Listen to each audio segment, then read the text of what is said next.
আসসালামু আলাইকুম। একটা মজার গল্প বলি। কিছুদিন আগে হচ্ছে আমাদের একজন কাস্টমার, ছেলে, ভাইয়া কাস্টমার। তো উনি হচ্ছে একটা লেজি পান্ডা আর একটা হচ্ছে আপনার সিট পান্ডা নিয়েছে। তো কিউরিওসিটি থেকে আমাদের কাস্টমার কেয়ারের আপু হচ্ছে বলতেছে যে ভাইয়া এটা আপনি আসলে কার জন্য নিচ্ছেন? মানে আমরা হচ্ছে বেসিক্যালি যদি কেউ ডাবল প্রোডাক্ট নেয় কিংবা আমাদের প্যাকেজ সিস্টেমও আছে, উনি সম্ভবত আমাদের একটা প্যাকেজ আছে লেজি পান্ডা প্লাস হচ্ছে সিট পান্ডার একটা প্যাকেজ, ওই প্যাকেজটা অর্ডার করেছিল। তো উনি হচ্ছে বলতেছিল যে ভাইয়া আপনি এটা কি কারো কারো কাউকে গিফট করবেন আপনার কোনো প্রিয় মানুষকে? তারপর হচ্ছে উনি একটা মজার কথা বলল যে না, এটা গিফটের জন্য না, এটা যদিও গিফটের জন্য কিন্তু ওই রকম আমার কোনো প্রিয় মানুষকে গিফট করার জন্য না, এটা হচ্ছে আমার একটা ছেলে ফ্রেন্ড, আমার বেস্ট ফ্রেন্ডকে গিফট করার জন্য।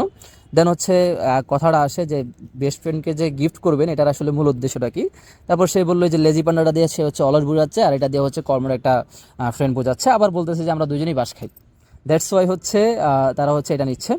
কিন্তু এটা উনি ক্লিয়ার করে নাই যে কে আসলে লেজি ফ্রেন্ড আর কে হচ্ছে কর্মট ফ্রেন্ড। তো এখানে যে বিষয়টা আসতেছে সেটা হলো, আপনি যদি চান আপনার বেস্ট ফ্রেন্ডের জন্য এরকম একটা ইউনিক গিফট দিতে, যেমন কথার কথা এই যে ভাইয়াটার কথা বললাম, উনি হচ্ছে দুইটা পান্ডা নিল, একটা হচ্ছে লেজি পান্ডা আর একটা হচ্ছে সিট পান্ডা। তো লেজি পান্ডাটা কিন্তু ওই যে উনি যেটা মিন করলো সেটা হলো যে ওনার অলস বন্ধুকে সারপ্রাইজ করার জন্য, কিংবা অনেক সময় দেখা যায় যে আমি নিজের কথা যদি বলি, আমার নিজের ডেস্কের উপরে হচ্ছে এটা রাখি, কেননা আমার নিজেরই মাঝে মাঝে হচ্ছে একটু অলসতা চলে আসে, যার জন্য আমি এটা রাখি। যদি এটার উপরে চোখ পড়ে আমার মনে হয় আরে ভাই আমি তো আলসেমি যদি করি তাহলে আমার হবে না।